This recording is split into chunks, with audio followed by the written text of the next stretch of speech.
जिसकी चर्चा में बहुत ज्यादा की नहीं है, आज मैं पहली बार मंच से चर्चा कर रहा हूं उसकी। कभी कोई सदस्य परिवार का, गरीब परिवार का चला जाता है, विशेष तौर पर जो कमाने वाला सदस्य वो चला जाता है तो परिवार कठिनाई में आ जाता है। उसकी मृत्यु किसी भी प्रकार से हुई हो, चाहे वो एक्सीडेंट में हुई है, चाहे बीमारी से हुई है, चाहे प्राकृतिक तौर पर कोई बात हो गई हो, लेकिन परिवार का सदस्य चला जाता है, परिवार हिल जाता है। और बहुत परिवार बार बार मांग करते हैं कि परिवार का सदस्य चला गया, हमारी कुछ सहायता करिए। हर बार हर व्यक्ति को और डिमांड रखनी पड़ती है। हमने पिछले कुछ समय से ये डिमांड वाला विषय खत्म कर दिया और गरीब परिवार जिसकी आय 1,80,000 रुपए से कम है, जो बीपीएल है, उसके लिए राशि निश्चित कर दी है। अलग अलग आय वर्ग के हिसाब से अलग अलग फी है, उसके भी कारण आप समझ सकेंगे जब मैं बताऊंगा। 6 साल से 12 साल किसी भी बच्चे का किसी भी कारण से निधन होगा, उसको 1 लाख रुपए मिलेगा। यह कोई खुशी की बात नहीं है, लेकिन मन में पीड़ा आती है कि कुछ ना कुछ परिवार की सहायता की जाए। 12 से 18 साल की आयु में एक नौजवान होता है, उसका देहांत होता है, दुख भी होता है, लेकिन फिर भी 2 लाख रुपए परिवार को उसका हम देंगे।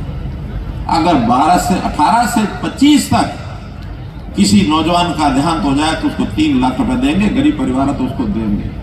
और 25 से 45, क्योंकि ये कमाने वाले नौजवान, कमाने वाले व्यक्ति होते हैं, ये चला जाता है, परिवार का ताना बाना हिल जाता है, उस परिवार को 5 लाख रुपया देंगे। और 45 से 60 वालों को भी 3 लाख रुपया देंगे। तो अलग अलग श्रेणी के हिसाब से 1 लाख, 2 लाख, 3 लाख, 5 लाख, 3 लाख, इस प्रकार से हम ये परिवारों के उन सदस्यों को अपने आप जाएगा, किसी को अप्लाई करने की जरूरत भी नहीं होगी। हाँ, जब तक अप्लाई करने की बात कहते हैं तब तक आप सूचना जरूर दो, क्योंकि देहांत होने के बाद सूचना देनी पड़ेगी। तो सूचना के आधार पर हम अपने एडीसी के यहाँ एक जानकारी दे सकते हैं। हमें ओल्ड एज पेंशन बुजुर्गों की 60 साल का होने के बाद उसके घर में बैठे उसकी पेंशन पहुंचाने का काम कर रहे हैं, उसको अप्लाई करने की जरूरत नहीं है। विधवा बहनें, दुर्भाग्य होता है, फिर भी उसकी अगले जनवरी के महीने से 3,000 रुपए की सबकी पेंशन हो जाएगी। और केवल इनकी नहीं, हमने 2 वर्ग और छांटे हैं। बहनें विधवा हो गई, दुख होता है, लेकिन अगर कोई भाई जिसकी पत्नी का देहांत हो जाए, दुख तो उसका भी होता है नहीं। तो 40 साल की उम्र के बाद अगर कोई भाई विधुर हो गया, उसको भी पेंशन देंगे। और ये कदम आगे, मान लो किसी कारण से गरीब है, 1,80,000 से नीचे आए हैं, 1,80,000 से नीचे आए हैं, और किसी कारण से उसकी शादी नहीं हुई, बहुत कारण होते हैं, तो 45 साल की आयु पार करने के बाद महिला हो या पुरुष हो, उसको भी पेंशन दे देंगे। ये दुख तकलीफें हैं समाज की, इन तकलीफों को शायद ही कोई है, ये मेरा परिवार है और इस परिवार के दुख सुख की चिंता मुझे करनी है, इसके दुख सुख की चिंता मुझे करनी है।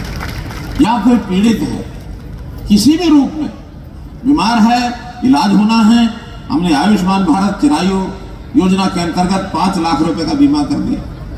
और सीमा भी जो पहले 1,20,000 रुपया वार्षिक सीमा की आय की, उसको बढ़ा करके 1,80,000 रुपया कर दिया बीपीएल की आय।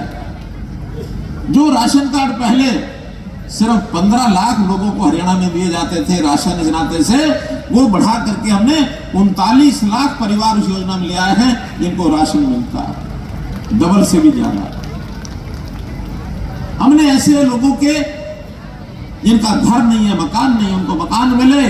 पहले तो प्रधानमंत्री आवास योजना चल रही थी, अब नए सिरे से मुख्यमंत्री आवास योजना ये हमने बनाई है। उसके अंतर्गत ये सब परिवारों को, जो गरीब परिवार है, संपन्न परिवार है, वो अपना काम कर सकते हैं, आगे बढ़ सकते हैं।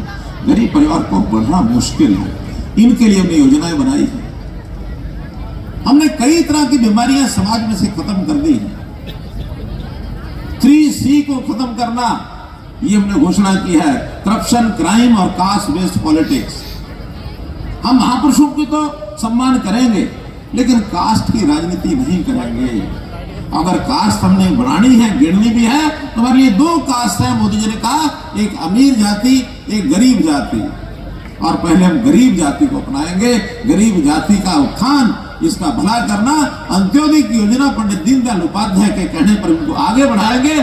चाहे बच्चों की शिक्षा हो, चाहे वो स्वास्थ्य हो, चाहे वो सुरक्षा हो, चाहे स्वावलंबन हो, चाहे वो स्वाभिमान हो, चाहे वो सुशासन हो, चाहे वो सेवा हो।